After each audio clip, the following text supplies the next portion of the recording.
Okay, what elements are, if you recall the definition of elements, element is a pure substance that is made up of same types of atoms only, right? So a covalent bond can form between two similar atoms, right? If we have two similar atoms or the atoms of the same element together, that is known as an element.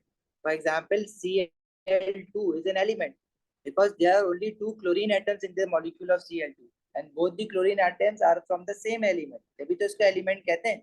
Cl2 is an element. The covalent bond can form between an element. Compound covalent bond से compound भी बन सकता है. Water is a compound, whereas chlorine is an element. ठीक है, van der Waals forces can take place between two simple covalent molecules, and if your two simple covalent molecules are the molecules of chlorine, then chlorine, both the chlorine molecules are in their elemental state. Element है ये, तो van der Waals forces तो exist करती है ना इनके बीच में, intermolecular forces जो होती हैं. Metals मॉलिक्यूल तो है. देखो एलिमेंट की डेफिनेशन क्या होती है. Element is not a single atom. Element is the same type of atom. If we are saying we have sodium metal, तो सोडियम मेटल का क्या मतलब है. सोडियम मेटल में कोई एक सोडियम एटम तो नहीं होगा ना. एक मेटालिक लैटिस होगा जिसमें बहुत सारे सोडियम एटम्स होंगे, बट सारे के सारे सोडियम ही एटम्स होंगे ना, तो वो एक एलिमेंट कहलाएगा. क्योंकि एलिमेंट की डेफिनेशन क्या होती है. It is a pure substance with same type of atoms only. Got it? सही बात. आयनिक बॉन्डिंग सेम टाइप के एटम्स के बीच में नहीं हो सकती. क्या दो मेटल आपस में आयनिक बॉन्ड बना सकते हैं, या क्या कोई दो नॉन मेटल आपस में आयनिक बॉन्ड बना सकते हैं? नहीं. आयनिक बॉन्ड बनाने के लिए या तो एक मेटल होगा और दूसरा नॉन मेटल होगा. मेटालिक बॉन्डिंग हो सकती है सेम एटम्स के बीच में. जैसे सोडियम के बहुत सारे मेटल पॉजिटिव आयन है, आपस में मेटालिक बॉन्ड बना के बैठा हुआ है. ठीक है, कैल्शियम के बहुत सारे मेटल पॉजिटिव आयन है, आपस में मेटालिक बॉन्ड बनाया हुआ है.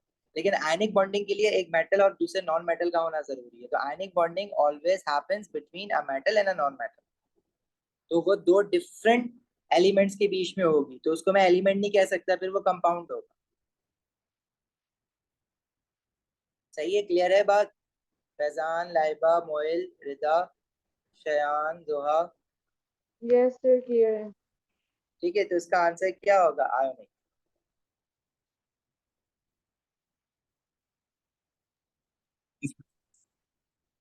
चले आगे.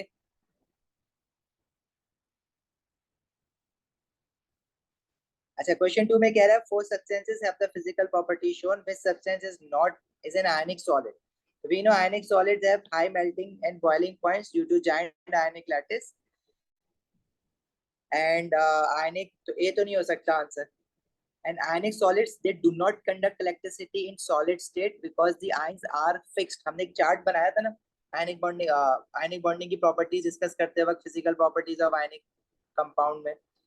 तो electrical conductivity of solid state में क्या होगी. पुअर होगी, गुड तो नहीं हो सकती ना, इसलिए बी भी हट जाएगा ऑप्शन से. अच्छा, इलेक्ट्रिकल कंडक्टिविटी इन मोल्टेन स्टेट क्या होगी आयनिक कंपाउंड्स की. वो गुड होती है क्योंकि ions are free to move. Electrical conductivity in aqueous solution obviously वो गुड होगी अगर तो ionic compound soluble in water है. लेकिन अगर वो इनसॉल्युबल है तो सारे आयनिक कंपाउंड तो इनसॉल्युबल नहीं होते ना. सोडियम क्लोराइड भी तो आयनिक कंपाउंड है, वो पानी में डिसॉल्व हो जाता है to give free ions, right. So all ionic compounds that can form an aqueous solution have good electrical conductivity in their aqueous solution because due to the presence of free ions. So C is the answer. ठीक है. अच्छा, bond angles के question तो हमने individually कर लिए थे, if you guys remember. ठीक है ना. बॉन्ड एंगल वाले, बॉन्ड शेप वाले तो हमने किए थे. हम जो डिफरेंट टाइप के क्वेश्चन है ना वो देख रहे हैं अभी. Question 4 I am leaving as your homework. वो होमवर्क में करना आप, आसान सी चीज है. क्वेश्चन 5 भी physical properties of ionic compound electricity वाला अभी अभी डिस्कस किया है, ये भी होमवर्क में करना. इनफैक्ट क्वेश्चन 6 की भी यही कहानी है. Magnesium oxide is used in to line industrial furnaces because it has a very high melting point because it is an ionic compound. Which type of bond needs to be broken for magnesium oxide to melt? In order to melt an ionic compound, you directly have to break a large network of ionic bonds, right? तो इसका answer C है, ठीक है। चलो, अच्छा, bond angle वाले question हमने कर लिए थे। जिन्होंने वो क्लास मिस करी हुई है वो रिकॉर्डिंग देख लेना, उस क्लास को मैंने रीनेम भी कर दिया था बॉन्ड एंगल के नाम से। तो most of these question we were already done with. हाँ, ये सिग्मा बॉन्ड और पाई बॉन्ड वाला एक क्वेश्चन है, बॉन्ड एंगल वाला। ये शायद हमने उस वक्त नहीं किया था क्योंकि हमने सिग्मा और पाई बॉन्ड नहीं पढ़े थे। इसको देख लेते हैं।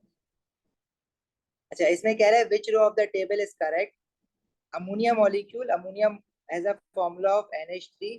और जब अमोनिया का हम स्ट्रक्चर बनाते हैं तो वी नो कि ammonia molecule has 3 bonded pairs and 1 lone pair. It has 3 bonded pair and 1 lone pair, so shape is trigonal pyramidal. And ammonium ion has a formula NH4 plus 1, and it has 4 bonded pairs and 0 lone pair, क्योंकि nitrogen का जो lone pair है वो H positive ion के साथ dative bond बना लेता है, तो कोई लोन पेयर नहीं बचता अभी नाइट्रोजन एटम पे। और 4 बॉन्डेड रीजन हो गए क्योंकि 4 एटम्स के साथ उसने बॉन्ड बना लिया, राइट। तो जब 4 बॉन्डेड पेयर और 0 लोन पेयर होते हैं तो जो शेप होता है उसका नाम होता है टेट्राहेड्रल, जिसको रेगुलर टेट्राहेड्रल भी कह सकते हैं। अब जो जितने भी बॉन्ड्स हैं, देखो दो एटम्स के बीच में जो फर्स्ट बॉन्ड होता है वो हमेशा सिग्मा बॉन्ड होता है। तो अमोनिया के मॉलिक्यूल में नाइट्रोजन और हाइड्रोजन के बीच में सारे सिंगल बॉन्ड्स हैं, तो सारे के सारे सिग्मा बॉन्ड है। और अमोनियम आयन में भी नाइट्रोजन और हाइड्रोजन के बीच में सारे के सारे सिंगल बॉन्ड बने हुए हैं ना, तो ये सारे भी सिग्मा बॉन्ड है, हेड ऑन ओवरलैप की वजह से बने हुए हैं। तो कोई पाई बॉन्ड नहीं है क्योंकि अमोनियम मॉलिक्यूल और अमोनियम आयन दोनों में ही कोई डबल कोवलेंट बॉन्ड है ही नहीं, तो वो भी सिग्मा सिग्मा ही है। आंसर क्या होगा इसका? ए।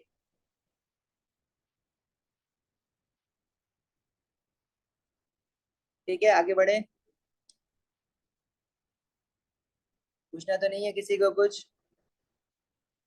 अच्छा, क्वेश्चन 13 हमने कर लिया था बॉन्ड एंगल वाला, हम दोबारा नहीं कर रहे इसको। क्वेश्चन 14 भी हमने किया था।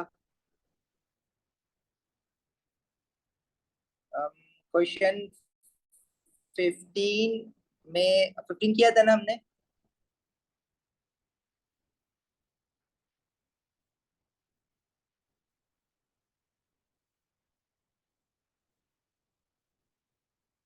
Yes, okay. 16 16 होमवर्क में ट्राई करना, नहीं हो तो पूछ लेना नेक्स्ट क्लास में। आसान क्वेश्चन है, करवाना नहीं चाह रहा मैं। क्वेश्चन 17, Al2Cl6 की बॉन्डिंग है, कितने कोवलेंट बॉन्ड है, कितने डेटिव कोवलेंट बॉन्ड है। वेरी इजी, ये भी होमवर्क में करना। बॉन्डिंग बस याद होनी चाहिए Al2Cl6 की कैसे बनाई थी। तो आपको जब ये याद है तो फिर ऑब्वियसली आप कितने कोवलेंट बॉन्ड है, कितने नॉर्मल कोवलेंट बॉन्ड है वो भी बता सकते हो उसमें, ठीक है। Total number of dative covalent bond are 2 in number, सही है। और नॉर्मल कोवलेंट बॉन्ड जो है वो 6 है।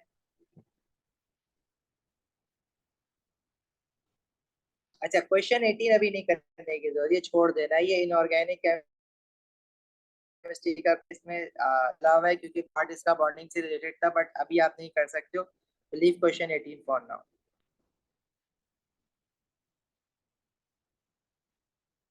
अच्छा, क्वेश्चन 19, क्वेश्चन 19 पढ़ लेते हैं। क्वेश्चन 19 में कह रहा है nitrogen and carbon monoxide both have molecular mass of 28. The boiling point of nitrogen is 77 Kelvin. The boiling point of carbon monoxide is 82 Kelvin. अब नाइट्रोजन जो है वो भी एक सिंपल कोवलेंट मॉलिक्यूल है, और जो कार्बन मोनोऑक्साइड है वो भी एक सिंपल कोवलेंट मॉलिक्यूल है। दोनों की बॉन्डिंग हमने पढ़ी है, कार्बन मोनोऑक्साइड में डेटिव बॉन्ड भी होता है। दोनों के बीच में जो इंटरमोलिक्यूलर फोर्सेस ऑफ अट्रैक्शन होंगी, क्या वो सेम टाइप की हैं? देखो, कार्बन मोनोऑक्साइड एक पोलर मॉलिक्यूल है। पोलर मॉलिक्यूल मींस के उस पे एक डायपोल जाएंगे, ऑक्सीजन पे पार्शियल नेगेटिव चार्ज होगा because it is more electronegative than carbon, and carbon will have a partial positive charge. So there is a effect net dipole moment on over the molecule of carbon monoxide. तो दो carbon monoxide के बीच में जो intermolecular forces of attraction होंगी, those would be permanent dipole forces of attraction, जिसको हम पीडीपीडी कहते हैं, सही है। तो इनके मैंने बॉइलिंग पॉइंट देखे, इसलिए मुझे लगा क्या पता आगे ये पूछ ले, क्योंकि बॉइलिंग पॉइंट कार्बन मोनोऑक्साइड का ज्यादा है और ज्यादा होने का रीजन क्या है कि उसमें जो इंटरमोलिकुलर फोर्स है वो परमानेंट डायपोल है। लेकिन नाइट्रोजन के में दो सेम एटम्स बॉन्डेड है ना, तो दो सेम एटम्स की इलेक्ट्रोनेगेटिविटी सेम होती है, तो क्या इन पे परमानेंट डायपोल्स बनेंगे? नहीं बनेंगे। नाइट्रोजन के दो मॉलिक्यूल्स के बीच में there won't be any permanent dipole. The only type of intermolecular force of attraction between two nitrogen molecule would be instantaneous dipole induced dipole force, जो कि वीकर होती है। दैट्स व्हाई इसका बॉइलिंग पॉइंट थोड़ा कम है कार्बन मोनोऑक्साइड से। ठीक है, क्वेश्चन में कह रहा था what could be responsible for this difference in boiling point. Boiling point में डिफरेंस होने का रीजन इनकी इंटरमोलिकुलर फोर्सेस की टाइप्स है। कार्बन मोनोऑक्साइड है permanent dipole forces and the nitrogen molecules are not polar. Not polar है मतलब poles नहीं है उस पे, तो the only type of intermolecular forces that can exist between two nitrogen molecule is instantaneous dipole induced dipole forces, which are weaker, hence it has a lower boiling point as compared to carbon monoxide. ठीक है भाई, समझ आती है बात यहाँ तक?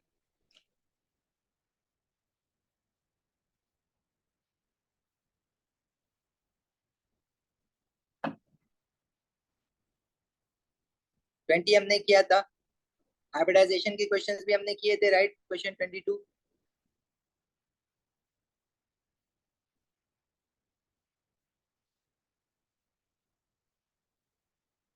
I think हम ना पहले ब्रेक डाउन करके इंटरमोलिकुलर फोर्सेस के क्वेश्चंस कर लेते हैं, क्योंकि ये लास्ट टाइम हमने इंटरमोलिकुलर फोर्स पढ़ा था ना, कंफ्यूज ही होते रहोगे। मैं तुम लोगों को वीकेंड का टाइम देता हूँ, इस वर्कशीट के सारे क्वेश्चंस करो और एक क्लास हम और रख लेंगे क्वेरी सेशन की। जो क्वेश्चन नहीं हो रहे होंगे ना, जो नहीं समझ आ रहे होंगे, वो हम डिस्कस कर लेंगे। आई थिंक इट्स बेटर कि हम इंटरमोलिकुलर फोर्सेस के क्वेश्चंस कर लें। क्वेश्चन 56 जो है वो तो खैर आयनाइजेशन है जिसका। स्टार्टिंग फ्रॉम क्वेश्चन 57, देखो we have three types of intermolecular forces. Instantaneous dipole induced dipole forces that will happen between those molecules in which the bonded atoms are same, or the bonded atoms have same electronegativities, जिनमें electronegativity difference ही नहीं होगा, जिसकी वजह से आपके dipole जो है permanently बनेंगे नहीं, तो टेम्परेरी डायपोल बनेंगे, जिसको हम इंड्यूस्ड डायपोल फोर्सेस के नाम से पढ़ रहे थे लास्ट क्लास में। अच्छा, दूसरी टाइप ऑफ इंटरमोलिकुलर फोर्स है परमानेंट डायपोल फोर्सेस, जो कि पोलर मॉलिक्यूल्स बीच में होगी, जिसमें डायपोल मोमेंट्स होते हैं, नॉन जीरो डायपोल मोमेंट्स वाले होते हैं। जैसे कि अभी हमने कार्बन मोनोऑक्साइड को देखा, HCl के दो मॉलिक्यूल जो होंगे उनके बीच में परमानेंट डायपोल डायपोल फोर्सेस होंगी, क्योंकि chlorine is more electronegative than hydrogen, so a chlorine atom will always have a partial negative charge, whereas hydrogen atom will always have a partial positive charge. So the neighboring molecules chlorine and hydrogen will attract each other due to permanent dipole forces. And the third type of force that we studied was hydrogen bonding. That will happen only in those molecules in which hydrogen atom is directly covalently bonded with either nitrogen atom, oxygen atom or fluorine atom, right? जैसे water में देखा था कल हमने, ammonia में देखा था, और हाइड्रोजन फ्लोराइड में देखा था ट्यूसडे वाली क्लास में। अब इस क्वेश्चन में question is saying fluorine and iodine are group 17 elements, their melting points are different due to different strength of van der Waals forces between molecules. Okay, van der Waals forces मैंने बहुत detail में एक बात आप लोगों को समझाने की कोशिश की थी कि 2022 से पहले वैन डर वाल फोर्सेस वही वाली फोर्सेस कहलाती थी जो instantaneous dipole induced dipole forces है। ठीक है,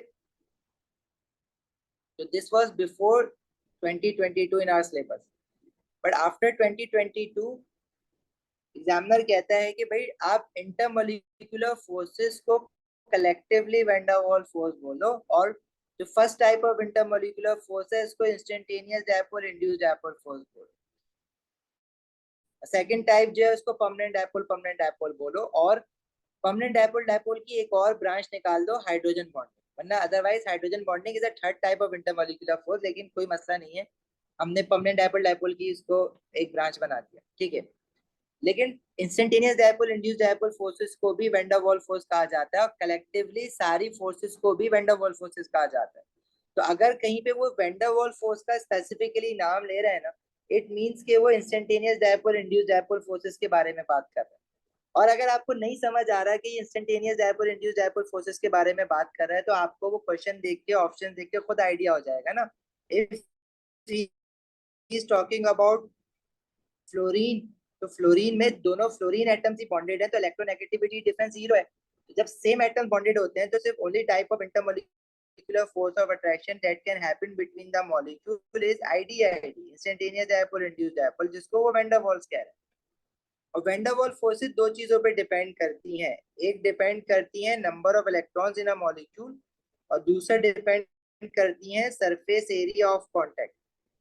अब सरफेस एरिया की बात होती है उन मॉलिक्यूल्स के बीच में जो स्पेशली ऑर्गेनिक मॉलिक्यूल्स होते हैं जिसमें ब्रांच्ड आइसोमर्स और अनब्रांच्ड आइसोमर्स आ जाते हैं। जैसे हमने ब्यूटेन की एग्जांपल देखी थी, ब्यूटेन अगर स्ट्रेट चेन ब्यूटेन है तो उन ब्यूटेन के मॉलिक्यूल्स के बीच में पॉइंट ऑफ कांटेक्ट ज्यादा होंगे, तो instantaneous dipole induced dipole forces ज्यादा स्ट्रॉन्गर होंगे। लेकिन अगर ब्रांच्ड आइसोमर है ब्यूटेन का, जिसमें एक कार्बन जो है वो ब्रांच में आ जाता है, तो मॉलिक्यूल एक दूसरे से फिर दूर दूर हो जाते हैं। जब दूर दूर होंगे तो जाहिर है एक दूसरे को कम कम अट्रैक्ट करेंगे, सिर्फ पॉइंट ऑफ कॉन्टेक्ट कांटेक्ट पे जो करीब करीब मॉलिक्यूल्स के एरियाज है उन पे इंटरेक्शन होगी, तो आईडी आईडी वीकर हो जाएंगी इसमें। बहरहाल हमारा हेलोजेंस के जो ग्रुप 17 के जो मॉलिक्यूल्स हैं, फ्लोरीन फ्लोरीन ब्रोमीन आयोडीन, उनके बॉइलिंग पॉइंट को जब आप कंपेयर कर रहे होगे तो आपको नंबर ऑफ इलेक्ट्रॉन्स देखते हुए कंपैरिजन करना होगा, क्योंकि down the group 17 boiling point जो होगा वो इंक्रीज होता है। और ये कोई नई बात नहीं है आपके लिए, आपने बचपन से यही पढ़ा है कि जो फ्लोरीन है वो गैशियस फॉर्म में होती है, क्लोरीन जो होती है वो गैशियस फॉर्म में होती है, लेकिन ब्रोमीन रूम टेम्परेचर पे लिक्विड फॉर्म में होता है, आयोडीन रूम टेम्परेचर पे सॉलिड फॉर्म में होता है। क्यों? क्योंकि down the group boiling point जो हो रहे हैं वो इंक्रीज हो रहे हैं। और क्यों इंक्रीज हो रहे हैं down the group boiling point, उसका रीजन क्या है? क्योंकि down the group in molecules के बीच में, फ्लोरीन फ्लोरीन या क्लोरीन क्लोरीन मॉलिक्यूल्स के बीच में जो instantaneous dipole induced dipole forces है, जिनको यहाँ पे वो वैन डर वाल्स फोर्स कह रहे हैं, वो स्ट्रॉन्गर होती जा रही है। और स्ट्रॉन्गर क्यों होती जा रही है? क्योंकि दो फ्लोरीन मॉलिक्यूल के बीच में जो नंबर ऑफ इलेक्ट्रॉन्स होंगे वो कम होंगे, जो क्लोरीन मॉलिक्यूल्स के बीच में नंबर ऑफ इलेक्ट्रॉन ज्यादा होंगे, क्योंकि एक क्लोरीन के पास 17 इलेक्ट्रॉन्स होते हैं, एक फ्लोरीन के पास सिर्फ 9 इलेक्ट्रॉन्स होते हैं। और जब नंबर ऑफ इलेक्ट्रॉन्स बढ़ेंगे तो वैन डर वाल्स फोर्सेस या आईडीआईडी फोर्सेस जो है वो ज्यादा स्ट्रॉन्गर होंगी। तो मेल्टिंग पॉइंट किसका ज्यादा होगा? अब आंसर बता दो, इतना तो बता दिया, अब तो आंसर बनता ही है।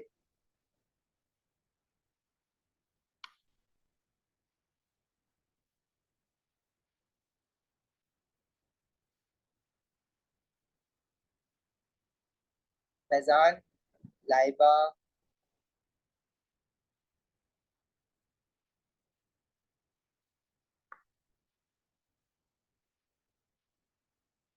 भाई क्या फ्लोरीन का मेल्टिंग पॉइंट आयोडीन से ज्यादा हो सकता है? नहीं, आयोडीन नीचे है, उसमें आईडी ज्यादा स्ट्रॉन्गर होंगी। बी भी गलत है। सी में हाँ आयोडीन का ग्रेटर है फ्लोरीन से, ये बात सही है, और डी भी सही है। अच्छा, क्यों आयोडीन में मेल्टिंग पॉइंट ज्यादा क्यों है? क्योंकि van der Waals forces iodine की ज्यादा स्ट्रॉन्गर होंगी ना, तभी तो मेल्टिंग पॉइंट आयोडीन का ज्यादा होगा, तो सी होगी आंसर। क्यों इतना टाइम ले रहे हो बच्चे? समझ नहीं आ रही है तो बताओ, रिपीट कर देता हूँ। सर आप समझा देंगे कि जो ग्रुप 7 में डाउन जाते रहते हैं तो उसमें ये ट्रेंड कैसे हम पता कर सकते हैं कि जो मेल्टिंग पॉइंट है वो बढ़ रही होती तो देखो भाई,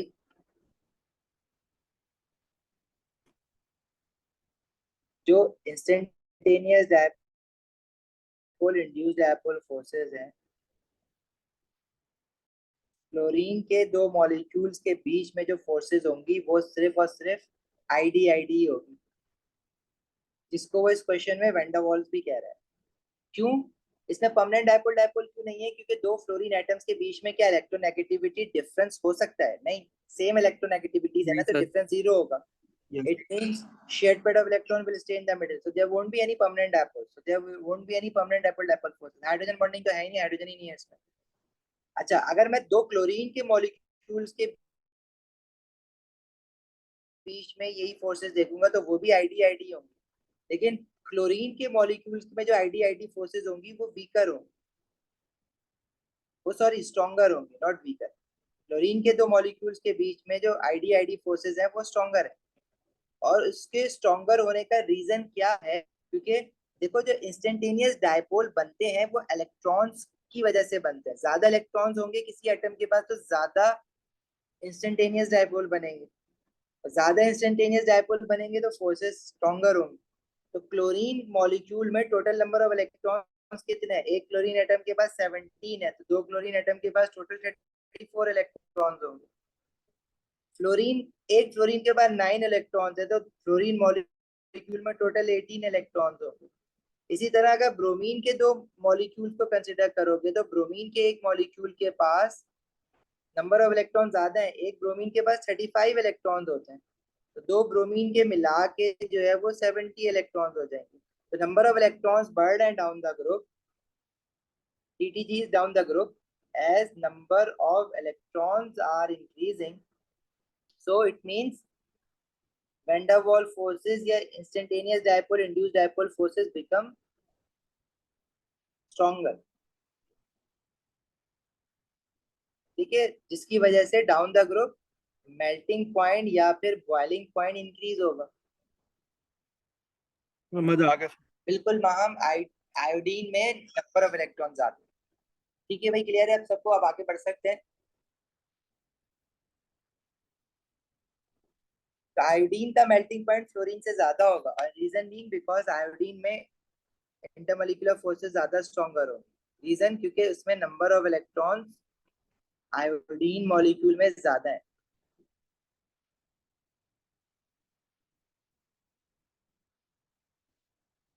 चलो 58 बताओ. अच्छा, at room temperature and pressure water is a liquid and H2S is a gas. देखो, दो वाटर के मॉलिक्यूल्स के बीच में जो इंटरमोलिकुलर फोर्स है वो हाइड्रोजन बॉन्डिंग है. हाइड्रोजन बॉन्डिंग कब होती है? When hydrogen is directly covalently bonded with either nitrogen, oxygen या फ्लोरीन. लेकिन हाइड्रोजन सल्फाइड में तो हाइड्रोजन बॉन्डेड नाइट्रोजन, ऑक्सीजन और फ्लोरीन के साथ नहीं है ना. तो वाटर में हाइड्रोजन बॉन्डिंग है, और H2S में सिर्फ परमानेंट डायपोल फोर्सेस है. क्योंकि sulphur is more electronegative than hydrogen, तो PDPT तो होगी, लेकिन हाइड्रोजन बॉन्डिंग नहीं है H2S में. और hydrogen bonding is the strongest type of intermolecular force of attraction. Answer क्या बनेगा इसका? There is a significant hydrogen bonding between water molecule but not between H2S molecules. सही है? Straight forward.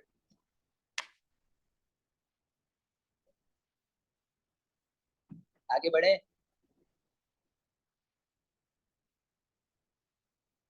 Yes, sir. Okay, question 59.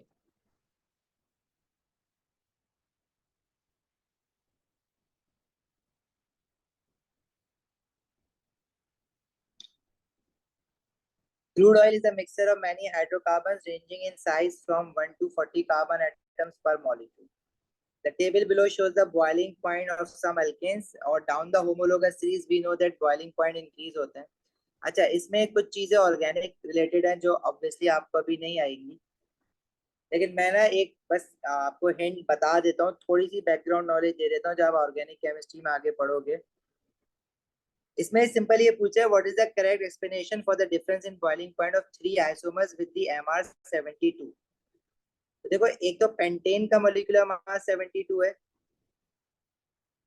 दूसरा 2 methyl butane का molecular mass 72 है, और तीसरा डाई मिथाइल प्रोपेन का मॉलिक्यूलर मास 72 है. ठीक है, इसमें सिंपल आपसे वो ये बात पूछ रहा है कि इनके बॉइलिंग पॉइंट में डिफरेंस क्यों है. देखो पेंटेन का बॉइलिंग पॉइंट कितना गिवन है, 36 डिग्री सेल्सियस। 2 मिथाइल ब्यूटेन का बॉइलिंग पॉइंट है 28 डिग्री सेल्सियस, और ये डाई मिथाइल प्रोपेन है, इसका बॉइलिंग पॉइंट है 10 डिग्री सेल्सियस। जब सबका एमआर इक्वल है, मतलब नंबर ऑफ एटम सेम है सब में। If you recall from your O level, pentane का फॉर्मूला होता है C5H12। ठीक है, पेंटेन का जो स्ट्रक्चर है ना वो स्ट्रेट चेन है, 5 कार्बन स्ट्रेट चेन में लगे हुए। 2 मिथाइल ब्यूटेन जो है ना, वैसे तो अब ये ओ लेवल में भी आ गया था कि आपको ये भी बनाने आने चाहिए थे, तो आपने 2023 में जिसने एग्जाम दिया है तो उसको पता है कि 2 मिथाइल ब्यूटेन क्या होता है। बट अगेन अगर नहीं याद है तो ऑब्वियसली ऑर्गेनिक केमिस्ट्री में हम ये सारी चीजें पढ़ेंगे। 2 मिथाइल ब्यूटेन जो है ना वो ब्रांच्ड पेंटेन है। पेंटेन का ही मॉलिक्यूलर फॉर्मूला आइसोमर है ना, मतलब पेंटेन का अगर फॉर्मूला C5H12 है तो 2 मिथाइल ब्यूटेन का भी C5H12 है। आइसोमर क्या होते थे, compounds having same molecular formula but different structure formula. और डाइमिथाइल प्रोपेन जो है ना वो इस तरह से होता है, उसका भी सेम मॉलिक्यूलर फॉर्मूला है लेकिन वो भी ब्रांच्ड होता है। तो इनके बॉइलिंग पॉइंट कम है डाइमिथाइल प्रोपेन का, क्योंकि इसमें इंटरमोलिकुलर फोर्सेस वीकर होगी। और वो क्यों वीकर होगी, क्योंकि वो ब्रांच हुआ हुआ है, सरफेस एरिया ऑफ कांटेक्ट कम है उसमें। तो बहरहाल इस क्वेश्चन में ऑर्गेनिक की नॉलेज तो थोड़ी सी है, लेकिन फिर भी हम ये क्वेश्चन कर सकते हैं। अगर मैं ऑप्शन ए पढ़ूं तो ऑप्शन ए में कह रहा है boiling point is dependent upon the length of carbon atom chain होगी। भाई सिंपल कोवलेंट मॉलिक्यूल में कोवलेंट बॉन्ड थोड़ी ना ब्रेक करते हैं जब हम चेंज ऑफ स्टेट करवाते हैं, मेल्टिंग या बॉइलिंग करवाते हैं। हम तो इंटरमोलिकुलर फोर्सेस को ब्रेक करते हैं ना। तो कोवलेंट बॉन्ड बड़ा हो या छोटा हो, हमें उसके बॉइलिंग पॉइंट से क्या लेना देना, कुछ भी नहीं। अभी हम हेलोजेंस की बात कर रहे थे ग्रुप 17 में, तो फ्लोरीन के मॉलिक्यूल में जो दो फ्लोरीन एटम है उनकी बॉन्ड लेंथ सबसे कम होती है, क्योंकि साइज छोटा होता है ना। क्लोरीन की सबसे बड़ी होती है, ब्रोमीन की उससे भी बड़ी होगी, और आयोडीन की सबसे बड़ी होगी। लेकिन मेल्टिंग पॉइंट तो आयोडीन का हाईएस्ट था ना। बॉन्ड लेंथ से कुछ लेना देना नहीं है बॉइलिंग पॉइंट को देखते हुए। तो ए जो है वो वैसे गलत हो जाएगा। समझ आई बात ये वाली? चाहो तो लिख भी लो इसकी explanation. Bond length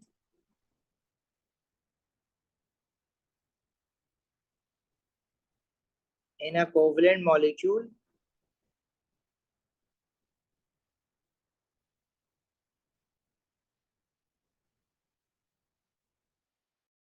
has nothing to do with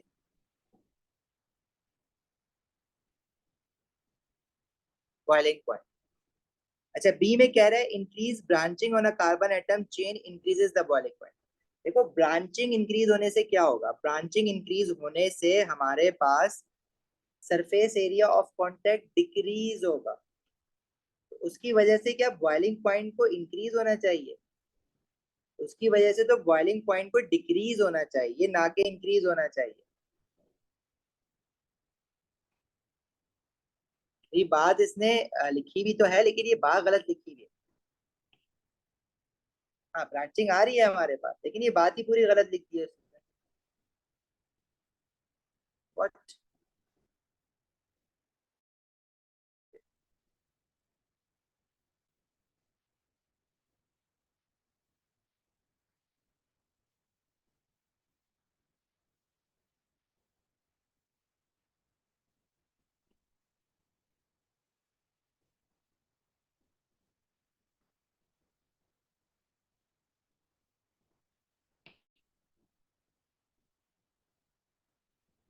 नहीं एडजस्ट करते हैं।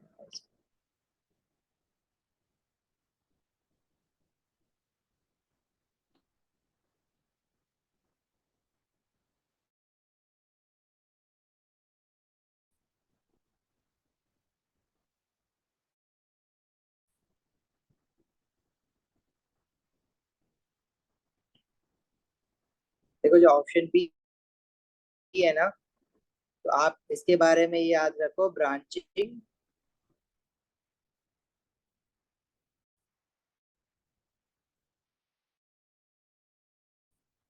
Decreases boiling point as intermolecular forces becomes weaker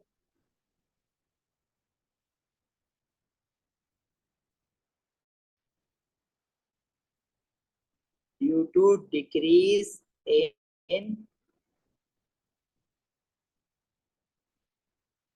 surface area of contact.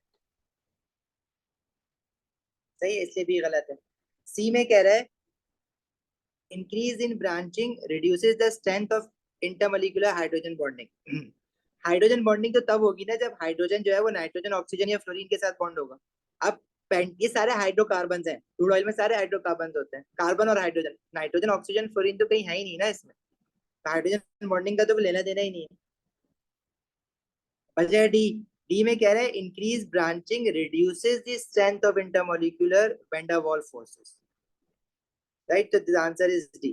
Branching जब इंक्रीज करोगे तो इंटरमोलिकुलर फोर्सेस वीकर होगा due to decrease in surface area of contact. सही है भाई, क्लियर है यहाँ तक?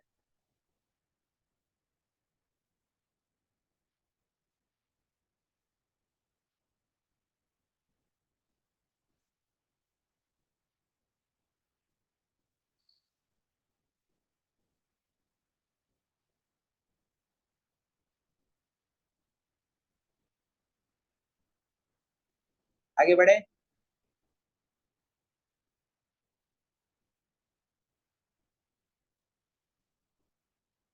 सिक्सटी वन अभी आप छोड़ देना, 61 जरूरत नहीं है करने की, इंटरमोलिकुलर फोर्स का है।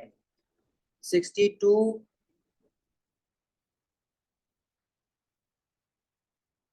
में 62 का आंसर बता सकते हो? चलो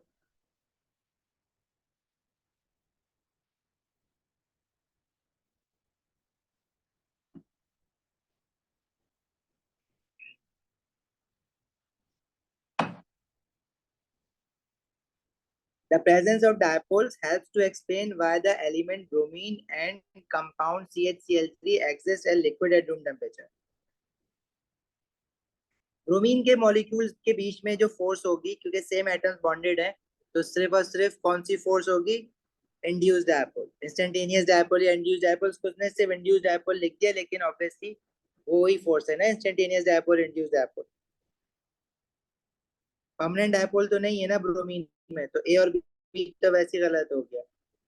और CHCl3 का क्या मतलब है कि इसमें एक हाइड्रोजन है और 3 chlorine. Chlorine is more electronegative than carbon, तो कार्बन में पार्शियल पॉजिटिव होगा, बाकी क्लोरीन में पार्शियल नेगेटिव होगा। और ये टेट्राहेड्रल शेप है, और इसमें अगर आप इफेक्टिव डायपोल बनाओगे, मतलब नेट डायपोल बनाओगे, तो net dipole moment cancel out नहीं होंगे, क्योंकि अगर चारों क्लोरीन होते तो हम नेट डायपोल मोमेंट कैंसिल कर देते। ये चारों के चारों क्लोरीन नहीं लगे हुए ना, एक हाइड्रोजन लगा हुआ है, तो there is a net dipole moment which is non zero. It means के डायपोल्स इस पे रहेंगे, और जब डायपोल्स रहेंगे तो हमारे पास permanent dipole dipole forces exist करेंगी। इसमें दो CH Cl3 मॉलिक्यूल्स के बीच में पीडी पीडी होगा, ठीक है। अच्छा, इंस्टेंटेनियस डायपोल इंड्यूस डायपोल तो हर मॉलिक्यूल के बीच में होता है ना, लेकिन हमने ये बात स्टैब्लिश कर ली थी लास्ट क्लास में कि आईडी आईडी तो सबके बीच में होता है, लेकिन पीडी पीडी इतना स्ट्रॉन्गर है कि उसकी बात करने का फायदा नहीं होता आईडी आईडी के सामने बात में। लेकिन हर मॉलिक्यूल में आईडी आईडी तो एग्जिस्ट करेगा, जिसमें पीडी पीडी है उसमें भी करेगा, जिसमें हाइड्रोजन बॉन्डिंग है उसमें भी करेगा। तो आंसर इसका क्या हो जाएगा? सी।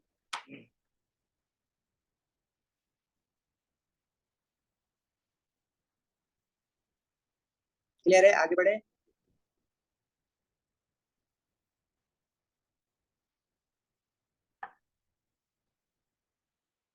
थोड़ा जंप करते हैं।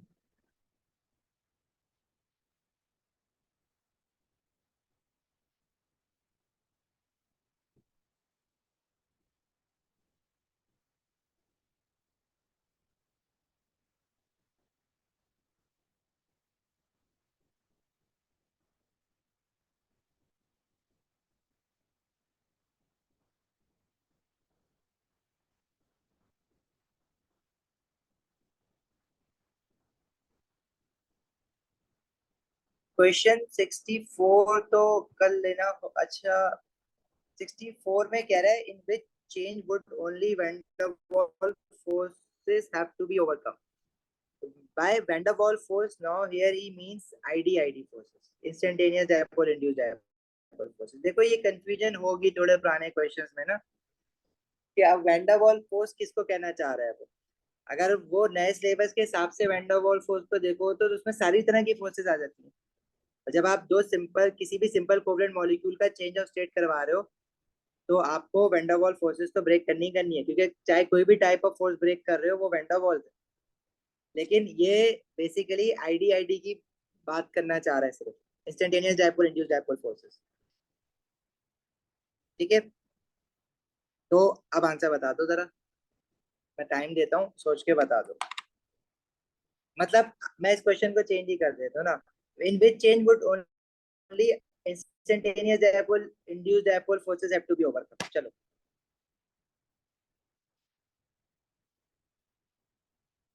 शयान, रिदा, मोइल, महा और लाइबा, फैजान, बेटा सबका आंसर चाहिए मुझे, चाहे गलत बताओ सही बताओ लेकिन कुछ बताओ।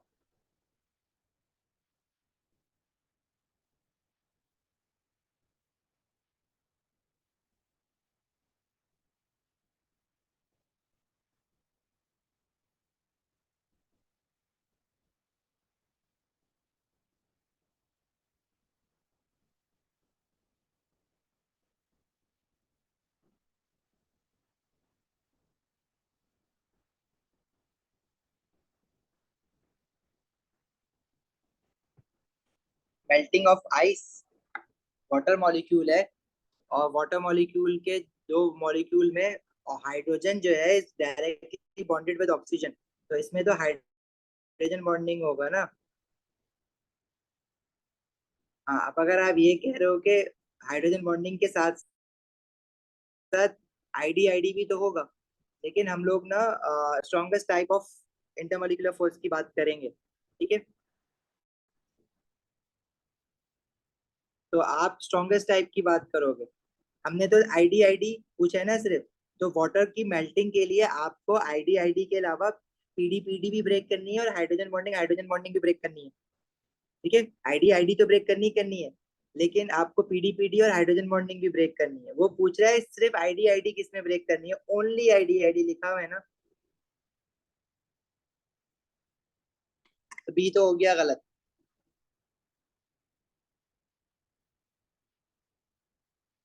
इवापोरेशन ऑफ इथेनॉल, इथेनॉल का देखो थोड़ा सा ऑर्गेनिक इसमें बहुत मिलेगा इंटरमोलिकुलर फोर्स में, लेकिन इतना हाई फाई ऑर्गेनिक नहीं है अभी। इथेनॉल की स्ट्रक्चर अगर बनाओगे तो हाइड्रोजन डायरेक्टली ऑक्सीजन के साथ बॉन्डेड है, तो इथेनॉल में भी हाइड्रोजन बॉन्डिंग एग्जिस्ट करती है। और यही रीजन है कि अल्कोहल जो होते हैं ना वो वाटर में सॉल्युबल होते हैं हाइड्रोजन बॉन्ड की वजह से, तो इसमें भी हाइड्रोजन बॉन्डिंग है। और हाइड्रोजन बॉन्डिंग है तो मतलब पीडी है, तभी तो हाइड्रोजन बॉन्डिंग बनी है ना, डायपोल्स हैं परमानेंट। तो आईडी भी है इसमें, लेकिन सिर्फ और सिर्फ आईडी तो नहीं थी ना, ए भी नहीं होगा बी भी नहीं होगा। सी में तो सॉलिड से लिक्विड कार्बन डाइऑक्साइड जा रहा है। अच्छा डी तो मैं बात ही नहीं करूंगा ना डी की, डी में तो उल्टा जा रहा है लिक्विड से सॉलिड, तो ये तो फ्रीजिंग है। तो इसमें फोर्सेस तो ब्रेक ही नहीं करनी है ना, ओवरकम करनी नहीं है, इसमें तो फोर्सेस फॉर्म होंगी, तो डी तो ऐसे ही हटा दो। सी नहीं बोला किसी ने।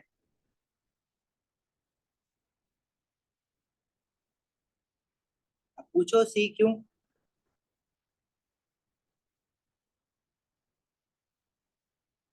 Yes, carbon dioxide non polar है। ठीक है, नॉन पोलर होने देखो, कार्बन डाइऑक्साइड में डायपोल्स हैं, लेकिन वो डायपोल्स एक दूसरे को कैंसिल आउट कर देते हैं। एक तो ये भी याद रखो कि पीडी देखो, अगर मैं कार्बन मोनोऑक्साइड को देखूं ना, तो ऑक्सीजन में पार्शियल नेगेटिव चार्ज है, कार्बन में पार्शियल पॉजिटिव चार्ज है, राइट। तो नेट डायपोल मोमेंट बनेगा जो कि नॉन जीरो वैल्यू होगी उसकी। तो दो कार्बन मोनोऑक्साइड के मॉलिक्यूल्स के बीच में पीडीपीडी एग्जिस्ट करेगा।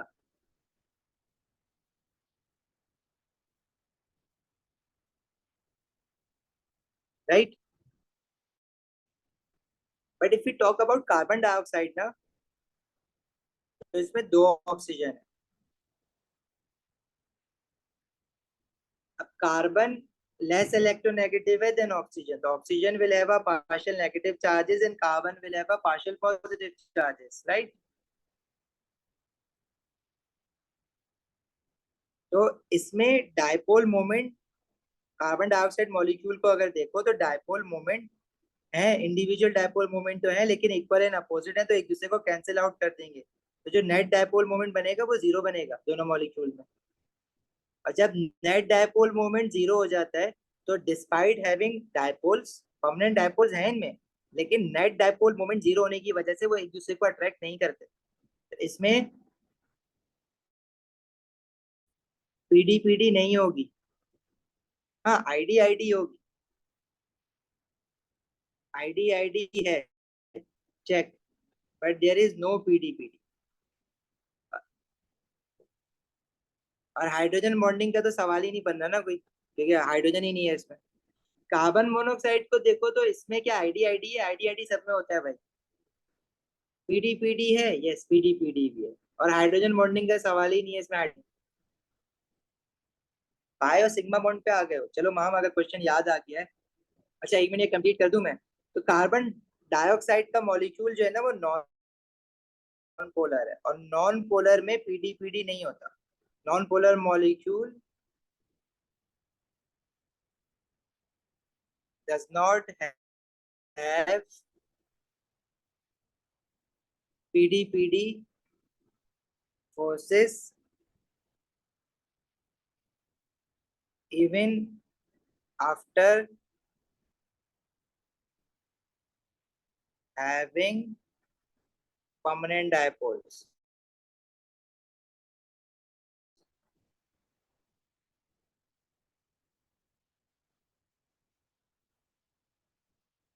As permanent dipoles, sorry, as dipole moments cancels out each other.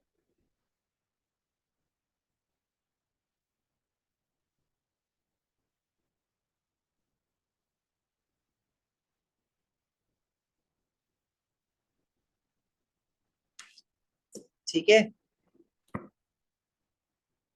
ये लिख लो अपने पास।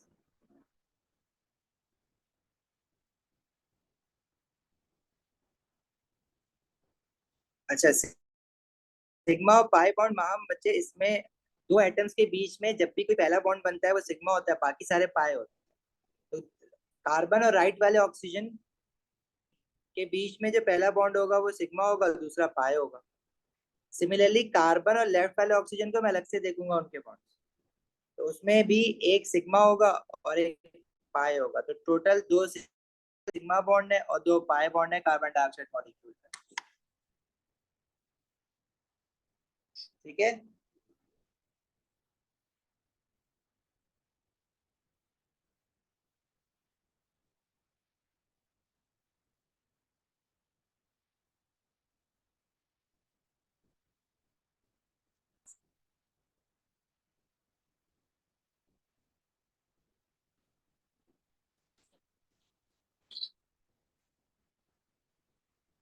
क्लियर है भाई?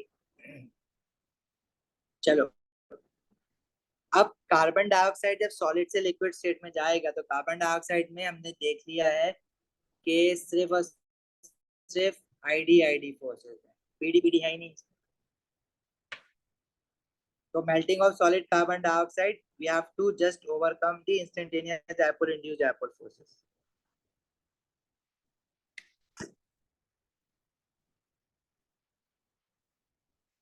क्लियर है यहाँ तक?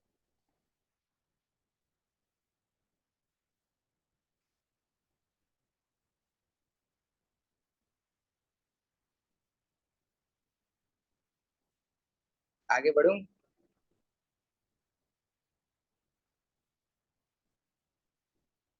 क्वेश्चन 65, आई थिंक, चलो बता दो थोड़ा सा डाइपोल का कॉन्सेप्ट और क्लियर हो जाएगा। इससे। क्वेश्चन में कह रहा है the ability of an atom in a covalent bond to attract electron to itself is called electronegativity. The greater the difference between the electronegativities of the two atoms in the bond, the more polar is the bond. Yes. Which pair will form the most polar covalent bond between the atoms? Chlorine और bromine का bond क्या more polar होगा, या chlorine iodine का, या fluorine chlorine का, या fluorine iodine का?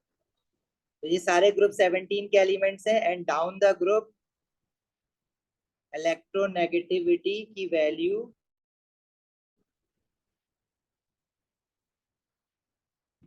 डिक्रीज होती है। डाउन द ग्रुप इलेक्ट्रोनेगेटिविटी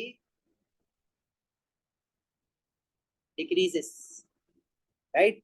सो जो सबसे टॉप मोस्ट एलिमेंट है ग्रुप 17 का और जो सबसे बॉटम मोस्ट है दैट इज आयोडीन, तो उनके बीच में जो इलेक्ट्रोनेगेटिविटी डिफरेंस होगा वो सबसे ज्यादा होगा ना,